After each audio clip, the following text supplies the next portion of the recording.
ਅੱਜ ਆਪਾਂ ਵਿਟਾਮਿਨ ਅਤੇ ਉਹਨਾਂ ਦੀ ਕਮੀ ਕਰਕੇ ਹੋਣ ਵਾਲੇ ਤਰੁੱਟੀ ਰੋਗਾਂ ਦੇ ਬਾਰੇ ਪੜਾਂਗੇ।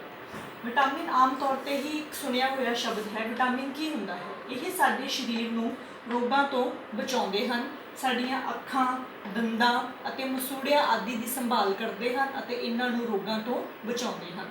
ਵਿਟਾਮਿਨ ਸਾਡੇ ਸਰੀਰ ਦੇ ਵਿੱਚ ਹੋਣਾ ਬਹੁਤ ਜ਼ਰੂਰੀ ਹੁੰਦੀ ਹੈ। ਵਿਟਾਮਿਨ ਦੀ ਕਮੀ ਦੇ ਨਾਲ ਸਾਨੂੰ ਕਈ ਤਰ੍ਹਾਂ ਦੇ ਤਰੁੱਟੀ ਰੋਗ ਹੋ ਸਕਦੇ ਹਨ ਅਤੇ ਨਾਲ ਖਣਿਜ ਲੂਣਾਂ ਦੀ ਕਮੀ ਨਾਲ ਵੀ ਸਾਡੇ ਸਰੀਰ ਨੂੰ ਕਈ ਬਿਮਾਰੀਆਂ ਜਾਂ ਰੋਗ ਹੋ ਸਕਦੇ ਹਨ।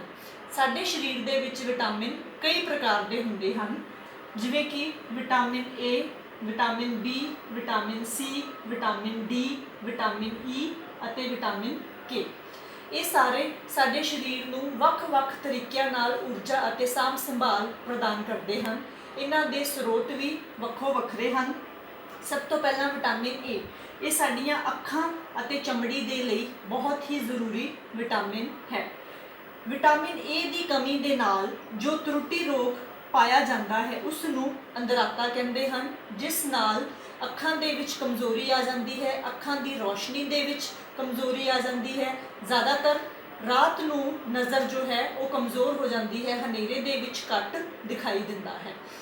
ਜਿਹੜੇ ਸਰੋਤ ਹਨ, ਭੋਜਨ ਸਰੋਤ ਜਿਨ੍ਹਾਂ ਤੋਂ ਸਾਨੂੰ ਵਿਟਾਮਿਨ ਏ ਜ਼ਿਆਦਾ ਮਿਲਦਾ ਹੈ, ਆਮ ਤੌਰ ਤੇ ਹਰੀਆਂ ਸਬਜ਼ੀਆਂ ਅਤੇ ਫਲਾਂ ਦੇ ਵਿੱਚ ਇਹ ਸਾਰੇ ਹੀ ਵਿਟਾਮਿਨ ਪਾਏ ਜਾਂਦੇ ਹਨ।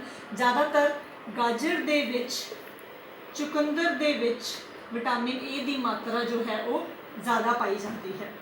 ਵਿਟਾਮਿਨ ਬੀ ਕਈ ਪ੍ਰਕਾਰ ਦੇ ਹੁੰਦੇ ਹਨ, ਜਿਵੇਂ ਕਿ B1, B2, B5, B12। ਇਸ ਕਰਕੇ ਵਿਟਾਮਿਨ ਬੀ ਦੇ ਸਮੂਹ ਨੂੰ ਬੀ ਕੰਪਲੈਕਸ ਦਾ ਨਾਮ ਦਿੱਤਾ ਜਾਂਦਾ ਹੈ।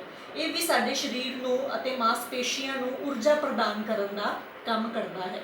ਜੇਕਰ ਸਾਡੇ ਸਰੀਰ ਦੇ ਵਿੱਚ ਵਿਟਾਮਿਨ B1 ਦੀ ਕਮੀ ਹੋਵੇ ਤਾਂ ਉਸ ਦੇ ਕਾਰਨ ਸਾਨੂੰ ਇੱਕ ਤਰੁੱਟੀ ਰੋਗ ਹੁੰਦਾ ਹੈ, ਜਿਸ ਨੂੰ ਬੇਰੀ ਕਿਹਾ ਜਾਂਦਾ ਹੈ। ਇਸ ਦੇ ਨਾਲ ਸਾਡੇ ਸਰੀਰ ਦੀਆਂ ਮਾਸਪੇਸ਼ੀਆਂ ਕਮਜ਼ੋਰ ਹੋ ਜਾਂਦੀਆਂ ਹਨ ਅਤੇ ਸਰੀਰ ਦੇ ਵਿੱਚ ਊਰਜਾ ਦੀ ਘਾਟ ਮਹਿਸੂਸ ਹੋਣੀ ਵੀ ਸ਼ੁਰੂ ਹੋ ਜਾਂਦੀ ਹੈ।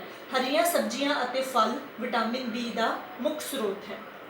ਉਸ ਤੋਂ ਬਾਅਦ ਵਿਟਾਮਿਨ ਸੀ, ਇਹ ਸਾਡੇ ਸਰੀਰ ਨੂੰ ਰੋਗਾਂ ਨਾਲ ਲੜਨ ਦੀ ਸ਼ਕਤੀ ਪ੍ਰਦਾਨ ਕਰਦਾ ਹੈ, ਯਾਨੀ ਕਿ ਸਾਡੇ ਇਮਿਊਨ ਸਿਸਟਮ ਨੂੰ ਬਿਹਤਰ ਕਰਨ ਦੇ ਵਿੱਚ ਸਾਡੀ ਮਦਦ ਕਰਦਾ ਹੈ।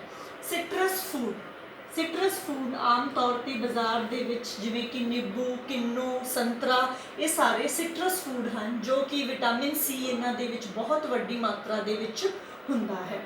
ਅਤੇ ਵਿਟਾਮਿਨ ਸੀ ਦੀ ਕਮੀ ਨਾਲ ਸਾਨੂੰ ਇੱਕ ਤਰੁੱਟੀ ਰੋਗ ਹੁੰਦਾ ਹੈ, ਜਿਸ ਨੂੰ ਸਕਰਵੀ ਕਿਹਾ ਜਾਂਦਾ ਹੈ। ਇਹ ਦੰਦਾਂ ਅਤੇ ਮਸੂੜਿਆਂ ਦਾ ਰੋਗ ਹੈ। ਦੰਦਾਂ ਦੇ ਵਿੱਚ ਦਰਦ, ਮਸੂੜਿਆਂ ਦੇ ਵਿੱਚੋਂ ਖੂਨ ਨਿਕਲਣਾ, ਇਹ ਸਾਰੇ ਵਿਟਾਮਿਨ ਸੀ ਦੀ ਕਮੀ ਕਰਕੇ ਹੋ ਸਕਦੇ ਹਨ।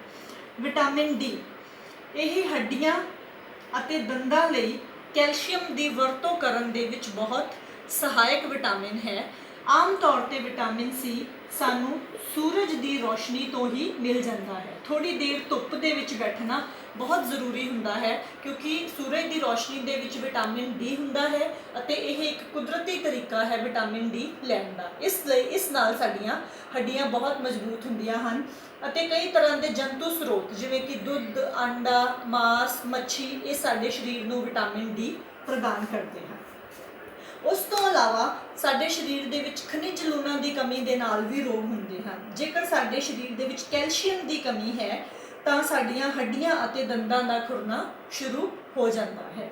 ਆਇਓਡੀਨ ਵੀ ਇੱਕ ਖਣਿਜ ਲੂਣ ਹੈ। ਇਸ ਦੇ ਨਾਲ ਇੱਕ ਰੋਗ ਹੁੰਦਾ ਹੈ ਗਿੱਲੜ ਰੋਗ। ਗਿੱਲੜ ਰੋਗ ਇੱਕ ਇਸ ਤਰ੍ਹਾਂ ਦਾ ਰੋਗ ਹੈ ਜਿਸ ਦੇ ਨਾਲ ਗਰਦਨ ਦੀ ਗ੍ਰੰਥੀ ਫੁੱਲ ਜਾਂਦੀ ਹੈ ਅਤੇ ਬਾਹਰ ਨੂੰ ਆ ਜਾਂਦੀ ਹੈ। ਉਸ ਨੂੰ ਗਿੱਲੜ ਦਾ ਰੋਗ ਕਿਹਾ ਜਾਂਦਾ ਹੈ। ਆਮ ਤੌਰ ਤੇ ਬੱਚਿਓ ਤੁਸੀਂ ਸੁਣਿਆ ਹੋਵੇਗਾ ਕਿ ਸਾਨੂੰ ਆਇਓਡੀਨ ਯੁਕਤ ਨਮਕ ਖਾਣਾ ਚਾਹੀਦਾ ਹੈ, ਕਿਉਂਕਿ ਆਇਓਡੀਨ ਯੁਕਤ ਨਮਕ ਖਾਵਾਂਗੇ ਤਾਂ ਉਸ ਨਾਲ ਗਿੱਲੜ ਰੋਗ ਦੀ ਪਰੇਸ਼ਾਨੀ ਨਹੀਂ ਹੁੰਦੀ।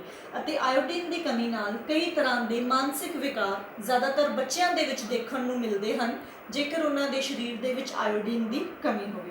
ਉਸ ਤੋਂ ਬਾਅਦ ਹੈ ਲੋਹਾ, ਯਾਨੀ ਕਿ ਆਇਰਨ। ਜੇਕਰ ਸਾਡੇ ਸਰੀਰ ਵਿੱਚ ਲੋਹੇ ਜਾਂ ਆਇਰਨ ਦੀ ਕਮੀ ਹੋਵੇ ਤਾਂ ਉਸ ਨੂੰ ਅਸੀਂ ਖੂਨ ਦੀ ਕਮੀ ਕਹਿੰਦੇ ਹਾਂ ਅਤੇ ਉਸ ਨਾਲ ਜੋ ਰੋਗ ਹੁੰਦਾ ਹੈ ਉਸ ਨੂੰ ਅਨੀਮੀਆ ਕਿਹਾ ਜਾਂਦਾ ਹੈ। ਸਰੀਰ ਦੇ ਵਿੱਚ ਕਮਜ਼ੋਰੀ ਆ ਜਾਂਦੀ ਹੈ, ਥਕਾਵਟ ਮਹਿਸੂਸ ਹੁੰਦੀ ਹੈ, ਕੰਮ ਕਰਨ ਦੀ ਸਮਰੱਥਾ ਬਹੁਤ ਘਟ ਜਾਂਦੀ ਹੈ, ਸਰੀਰ ਦਾ ਰੰਗ, ਨੋਹਾਂ ਦਾ ਰੰਗ, ਅੱਖਾਂ ਦਾ ਰੰਗ ਹਲਕਾ ਪੀਲਾ ਪੈਣਾ ਸ਼ੁਰੂ ਹੋ ਜਾਂਦਾ ਹੈ।